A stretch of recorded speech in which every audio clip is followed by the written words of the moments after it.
Я больше 15 лет работаю врачом-хирургом-онкологом, и с каждым днем я люблю свою профессию все больше и больше.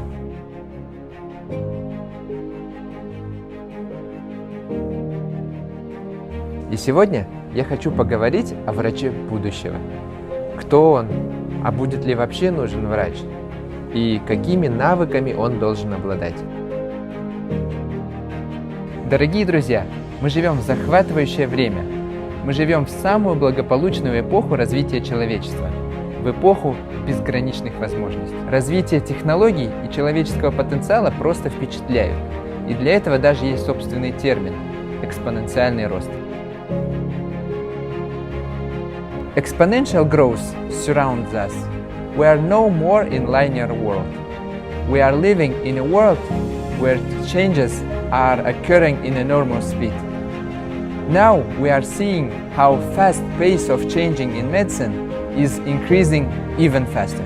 В этом новом мире, в мире, где искусственный интеллект сможет проанализировать миллионы статей и книг и назначить пациенту лечение, в мире, где генная инженерия способна излечить наследственные болезни еще до появления ребенка на свет, в мире, где таблетка, специально синтезированная для вас, для вашей болезни, с учетом генетических особенностей и особенностей вашего организма, будет способна излечить страшные болезни сегодняшнего дня, врач должен обладать новыми скиллами и способностями. Врач уже не будет и уже не есть просто врач.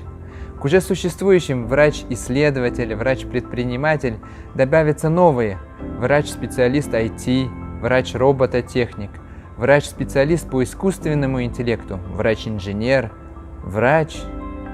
Все это звучит как список хард-скиллов, которые необходимо обрести в университете. Однако в современном мире это уже не диплом, это адаптивность, это гибкость ума. Я часто слышу, что врачи боятся изменений, боятся, что технологии отнимут у них работу или сделают ее неузнаваемой. Однако они не видят открывающихся неограниченных возможностей. Я считаю, что уже сегодня врач должен уметь адаптироваться к быстро изменяющейся ситуации. Сегодняшний врач должен уметь и знать не просто статистику, а хардкор статистику. И просто оперировать уже недостаточно. И мир уже давно не крутится вокруг вашей организации, вашей больницы, вашего опыта и даже опыта вашего учителя. Я хочу рассказать, какими качествами должен обладать врач будущего. И как раз об этом мы с вами и поговорим. Меня зовут доктор Адилбай, и я приглашаю вас в мир здорового будущего.